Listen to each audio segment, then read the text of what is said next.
DPRD Kabupaten Ponorogo hari ini telah sukses menggelar rapat paripurna dengan 3 agenda sekaligus, bertempat di ruang rapat paripurna DPRD Ponorogo pada Rabu 5 Juli 2023. 3 pembahasan tersebut yaitu penyampaian usul persetujuan rencana peraturan daerah Kabupaten Ponorogo tentang pertanggungjawaban pelaksanaan APBD tahun anggaran 2022, jawaban eksekutif atas pandangan umum fraksi-fraksi DPRD Ponorogo terhadap rancangan peraturan daerah Kabupaten Ponorogo, yakni tentang kawasan tanpa rokok, dan pembentukan panitia khusus rancangan peraturan daerah Ponorogo tentang kawasan tanpa rokok.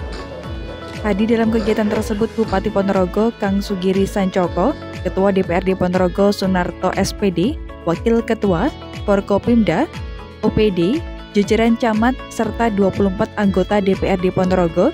Bupati Ponorogo Kang Sugiri Sancoko saat dikonfirmasi menyampaikan bahwa dirinya menyadari jika pembahasan Raperda Kawasan Tanpa Rokok atau KTR itu bakal menimbulkan pro dan kontra.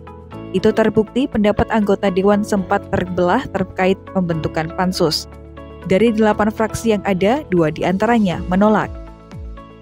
Landasan hukum pembentukan Perda KTR lanjut Kang Giri sapaan akrabnya adalah Peraturan Bersama Menteri Kesehatan Nomor 188 /PB/1/2011 dan Menteri Dalam Negeri Nomor 7 Tahun 2011 tentang pedoman pelaksanaan kawasan tanpa rokok.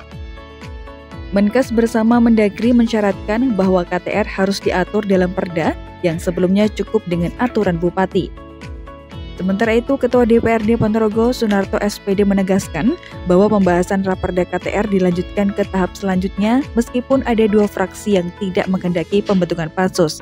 Rapat paripurna Dewan itu akhirnya juga memutuskan susunan anggota pansus, pembahasan Raperda, dan pembentukan panitia khusus atau pansus.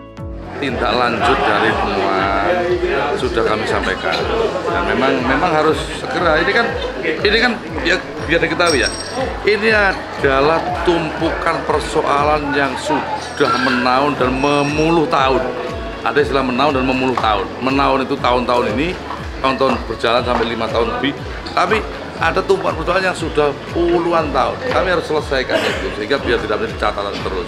Nah, yang namanya sudah WTP itu kan semua persoalan sudah tuntaskan. Sesungguhnya misalnya kayak kasus-kasus yang dulu itu kan harus dituntaskan. Kalau memang sudah tidak bisa diatasi atau tidak bisa karena sudah barangkali si A sudah tidak ada, si B sudah kabundut, sudah meninggal, ya sudah.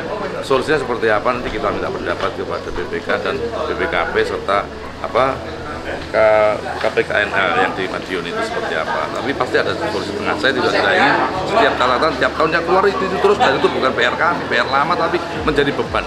Terkait Silpa kan begini, jadi Silpa itu kesepakatan bersama-sama. Jadi pada saat dulu COVID misalnya, kami mencoba untuk yang tidak perlu dicairkan, ya tidak dicairkan. Untuk apa kalau kemudian COVID sudah reda, misalnya pembelian apa dulu, bahasanya oksigen, kan memang kita tidak cairkan, tapi hasilnya kan sebentar lagi kita bisa buat rumah sakit, Kauman, bisa membuat rumah sakit UGD terpadu yang ada di Dr. Harjono. Silpa tidak selamanya buruk, selama itu yang tidak nendang kepada visi misi, yang tidak menendang kepada rakyat, yang hanya berputar-putar pada rutinitas. Memang kami tidak kami cairkan. Untuk apa? APBD kita ini kecil.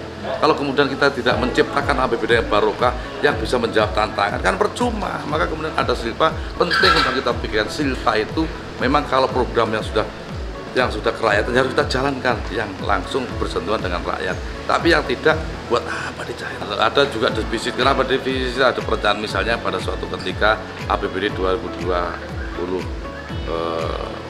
kemarin di DOK, kita masih 2023 yang didok pada 2022, misalnya ada skema pembiayaan dari pihak ketiga, misalnya 100 miliar untuk melengkapi infrastruktur yang belum, tapi kemudian sampai di tengah-tengah ternyata tidak jadi kita ambil karena saya pikir teman-teman DPR juga waktu itu juga ikut tidak setuju, tapi tidak setuju sudah terlanjur diputus APBD.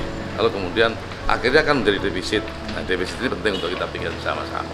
APBD ini bukan pekerjaan kita, tapi pekerjaan bersama-sama antara eksekutif dan legislatif yang kita bahas bersama-sama semata-mata demi rakyat yang APBD harus akuntabel, Bos ya. Temuan BPK alhamdulillah dari 43 rekomendasi 11 temuan itu memang yang kerugian negara itu sudah diselesaikan. Artinya sudah ada bukti STS, surat tanda setor itu sudah ada. Tetapi kesalahan administratif atau temuan secara administratif ini kalau tidak segera diselesaikan itu juga tidak baik. Sebab itu bagian dari rekomendasi kita untuk bagaimana pemerintah daerah yang sampai hari ini penyelesaian tindak lanjut temuan BPK itu paling rendah. Nomor 4 se-Jawa Timur paling rendah. Tapi 43 rekomendasi, 11 temuan itu salah satunya adalah keterlambatan pekerjaan. Ya karena anggaran kita itu banyak di PUPR dan hibah dan sebagainya. Ya yang disampaikan oleh juru bicara Banggar tadi, di PUPR, di bantuan hibah, bantuan khusus itu nyaris belum terrealisasi, belum terlaksana, sehingga masih rendah. Raperda hari ini kita membahas 2022. Enggak, kalau masalah program itu tercapai baik, tetapi salah satu rekomendasinya adalah pencarian yang di akhir tahun. Nah, keterlambatan. Dengan keterlambatan ini berakibat pada ada kualitas yang kurang baik, tidak maksimal, terus akhirnya ada kekurangan volume dan macam-macam itu. 246 ingat saya. Ya pokoknya 240 sekian. Silpanya itu memang relatif tinggi, termasuk di blood. Hanya ada blood RSUD Dr. Harjono sama blood yang ada di puskesmas itu tinggi. Tapi memang ada di luar blood itu juga lumayan tinggi juga.